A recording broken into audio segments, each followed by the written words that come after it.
Au nom du Père et du Fils et du Saint-Esprit. Amen. La paix de Jésus soit dans votre maison. J'espère que vous allez bien, que vous êtes dans la paix et la joie de Jésus. Alléluia. Donc, déjà, bienvenue aux nouveaux abonnés. Enfin, il y a un ou une nouvelle abonnée. Donc, c'est bienvenue. Donc, la consigne est toujours la même. Jésus, tu es notre seul enseignant. Alléluia. Donc, voilà la consigne, la réalité. Merci Jésus. Alors, hier, je n'ai pas lu 2 versets qui étaient compris dans la parole du jour. Donc, je voulais, puisque hier je vous ai lu un paragraphe, j'ai dit tiens mes paragraphes, donc qui n'est pas à cheval. Mais bon, je fais le complément de la lecture d'hier. Le retour d'Élie, parce que c'est un sujet qui mérite d'en parler. Et voilà, écoutons la parole de l'Évangile. Merci Jésus par ta grâce. Alléluia. Les 3 croix. D'ailleurs, ce paragraphe, on est bien au chapitre 9 de Saint Marc, et ce paragraphe est un paragraphe entier. Il est court, mais il est entier. Le retour d'Élie.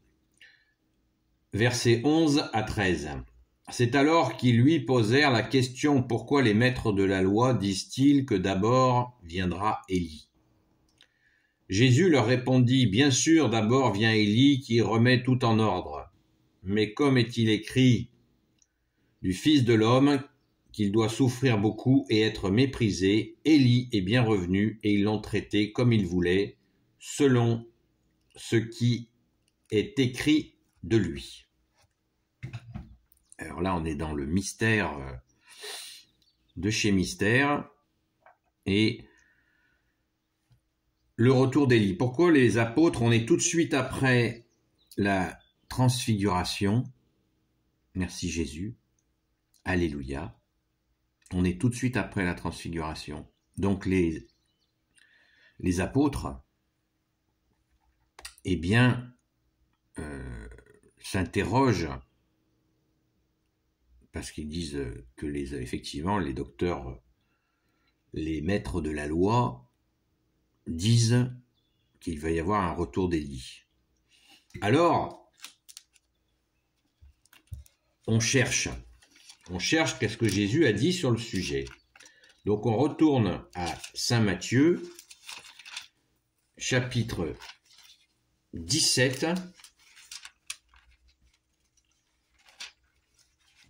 J'y arrive.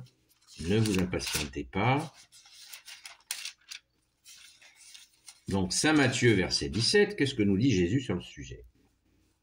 Verset 10. Les disciples lui demandent: pourquoi donc les maîtres de la loi disent-ils qu'Élie doit venir d'abord? Et Jésus leur répond: bien sûr, Élie doit venir et remettre tout en ordre, mais je vous dis qu'Élie est déjà venu et on ne l'a pas reconnu. Au contraire, ils lui ont fait tout ce qu'il voulait. Et ce sera pareil pour le Fils de l'homme, il aura à souffrir d'eux. Alors les disciples comprirent que Jésus leur parlait de Jean-Baptiste. Waouh! Alors là, on est sonné, parce que dans le Saint Marc, chapitre 9, eh bien, il n'en est pas question. Le verset 13, alors les disciples comprirent que Jésus leur parlait de Jean-Baptiste. Donc, qu'est-ce que l'on en déduit? Jésus, tu nous dis que Élie est déjà venu. Et rappelez-vous que les disciples de Jésus, notamment André et Pierre, ils étaient aussi disciples de Saint Jean-Baptiste. En fait, quand Jésus dit que Élie est venu tout remettre en ordre, ça veut dire tout simplement que c'est pas moi qui le dis, hein. C'est pas moi qui fais qui fait cette conclusion, qui fait cette déduction plus exactement. Eh bien, il se dit que l'esprit d'Élie est venu en Saint Jean le Baptiste. En Jean le Baptiste. Parce que Jésus dit, Élie reviendra pour tout remettre en ordre. Point de suspension. Élie, le prophète Élie dans l'Ancien Testament, c'est 9 siècles avant le premier avènement de notre bien-aimé Jésus, de toi bien-aimé Jésus. Voilà. 9 siècles. Donc il était dit qu'il reviendra. Là, on est en train de parler de la transfiguration, hein, des suites de la transfiguration, où Jésus apparaît plus blanc que la lumière, plus lumineux que la lumière du soleil, plus lumineux que le linge le plus blanc qui existe, dit l'Écriture. Jésus est vu par les apôtres, par 2 prophètes, Moïse et Élie. Et il se trouve que la caractéristique de ces 2 prophètes, alors déjà, on peut noter que Jésus est au centre, et seul Jésus éclaire de cette façon aussi puissante. Donc cela nous confirme, je vous l'ai déjà dit hier, que Jésus est la lumière. Alléluia! Jésus est la lumière. Désolé. Donc, Jésus est la lumière, ne l'oublions pas. Et il est au centre.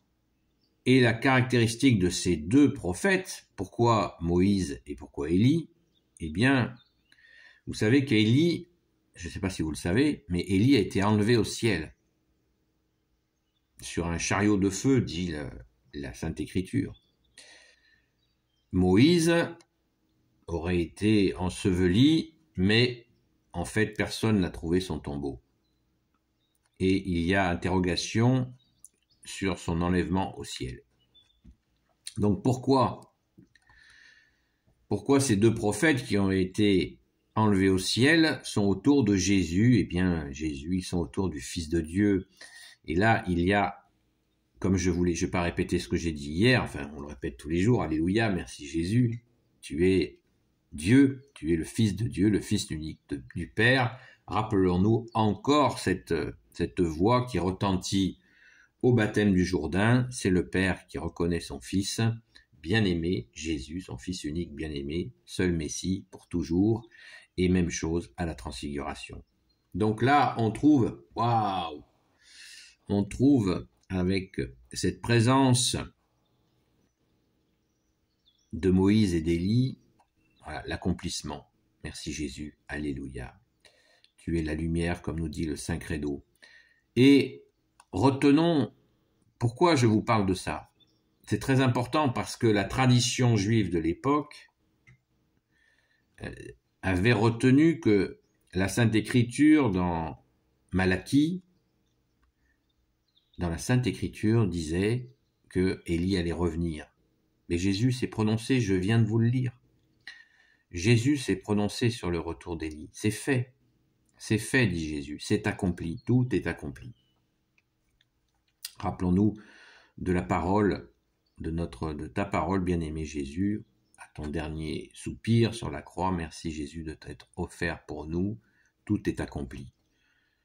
Tout est accompli en toi Jésus, le Christ Jésus, comme dit le grand Saint Paul. Voilà, donc je voulais vous faire ce petit complément sur ce paragraphe, non pas ce chapitre, ce paragraphe, chapitre 9 de l'Évangile selon saint Marc, versets 10 à 13. Voilà. C'est chose faite. Donc, n'hésitez pas à faire des recherches de votre côté. Je n'ai pas la science infuse. Moi, je fais aussi comme vous, si vous le faites, des recherches. Merci Jésus, par ta grâce, de nous ouvrir les yeux, les oreilles, pour entendre, car c'est toi Jésus, notre seul enseignant. Amen. Béni soit le Père, le Fils et le Saint-Esprit. Amen. Ô Jésus, toi qui peux tout et qui portes tout, toi le Sauveur, toi l'Emmanuel, je te confie toutes celles et ceux qui regarderont cette vidéo, ainsi que leurs proches, selon ta sainte volonté. Sainte Marie, Reine des cieux, toi l'Immaculée Conception, toi qui écrases le serpent, toi qui as la lune sous tes pas, toi notre Mère, Notre-Dame. Saint Joseph, toi le juste et le saint, toi le sage, toi la terreur des démons, toi le saint gardien de la Sainte Église catholique et apostolique. Sainte Marie-Madeleine, notre chère sainte patronne. Et vous tous les saints et saintes, amis de toi, Jésus, Saint Michel Archange, qui est comme Dieu, Saint Gabriel Archange, Saint Raphaël Archange et tes anges guérisseurs, et vous tous les anges qui servez Jésus, je vous confie toutes celles et ceux qui regarderont cette vidéo, ainsi que leurs proches, selon ta sainte volonté, ô Jésus. Donc, c'est très important parce que quand les apôtres, Pierre, Jacques et Jean, ont vu Jésus à la transfiguration. Dans leur tête à eux, il faut bien se mettre dans le contexte encore et encore. Dans leur tête à eux, notamment pour Pierre, qui était disciple de Saint Jean-Baptiste, ils se réfèrent, quand ils ont vu Jésus avec Élie à ses côtés, vous comprenez que ça a pu créer une interrogation. Ils savaient que la Sainte Écriture parlait du retour d'Élie. Donc, il y a eu certainement une interrogation dans la tête de Saint Pierre pour dire, attends, c'est Élie qui vient ou c'est Jésus? Jésus est là, Élie est là. Vous comprenez que ça a pu créer un trouble. Donc Jésus a rappelé que voilà, c'est fait. Le retour d'Élie a eu lieu par Saint Jean-Baptiste. Voilà, l'affaire est entendue. Merci Jésus, tu es la lumière, né de la lumière, vrai Dieu, né du vrai Dieu. Amen. La paix de Jésus soit dans votre maison et je vous dis à très vite.